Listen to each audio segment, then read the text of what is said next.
पुलगाव येथे गणपती बाप्पाच्या विसर्जनासाठी सकाळपासूनच भक्तांची मोठी गर्दी होत आहे। त्यामुळे प्रशासनाने चोख बंदोबस्त ठेवत विशेष खबरदारी घेतली आहे।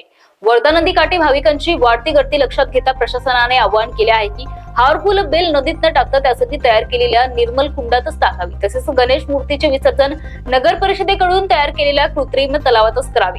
पोलीस प्रशासनाकडूनही विशेष व्यवस्था करण्यात आली असून लहान मुलांना नदीकाठी न नेण्याचे स्पष्ट आदेश देण्यात आले आहे, कारण नदीचा प्रवाह वाढलेला आहे आणि अपघात टाळण्यासाठी काटेकोर बंदोबस्त ठेवण्यात आला आहे। नगर परिषद पुलगाव तर्फे विसर्जन घाटावर लाईटिंगची व्यवस्था करण्यात आली आहे, तर सार्वजनिक बांधकाम विभागाने घाटावर असलेले खड्डे बुजवले आहेत, जेणेकरून मूर्ती खंडित होणार नाही व कोणतीही दुर्घटना घडणार नाही।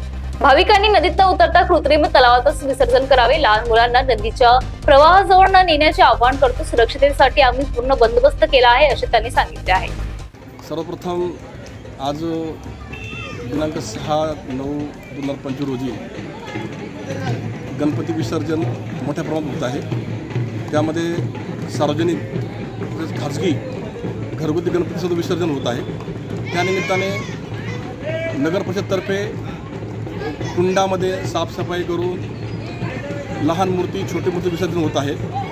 बाजूलाच घाट आहे, त्या ठिकाणी जाऊन गणपती विसर्जन करू नये, निर्माल्य तसे मूर्ती या कुंडामध्ये विसर्जित करावे असं आम्ही त्यांना सूचित करत आहोत। आणि लहान मुलांनी खास करून पाण्याच्या प्रवाहाकडे जाऊ नये म्हणून आम्ही तो मार्ग बंद केलेला आहे। तसेच पाण्यामध्ये कोणी उतरू नये म्हणून पोहणारे यांना बोलवून त्या ठिकाणी ते मूर्तीचं विधिवत विसर्जन करत आहेत। आणि चांगल्या प्रकारे इथं प्रकाशाची व्यवस्था पण केलेली आहे। रात्री उशिरापर्यंत विसर्जन चालणार आहे, त्यानिमित्ताने प्रकाश व्यवस्था पण आहे।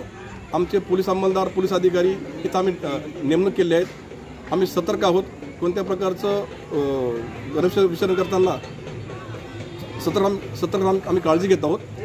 कोणत्या प्रकारची आपली घटना घडणार नाही यासाठी आम्ही आमचे माननीय जिल्ह्याचे पोलीस अधीक्षक अनुराग जैन सर, तसेच अप्पर पोलीस अधीक्षक सदाशिव वाघमारे सर, तसेच आमच्या विभागाचे उपविभागीय पोलीस अधिकारी डॉक्टर वंदना कारखले मॅडम यांनी आम्हाला सूचना दिल्या आहेत। त्या सूचनांप्रमाणे आम्ही आमचा चोखपणे बंदोबस्त लावलेला आहे।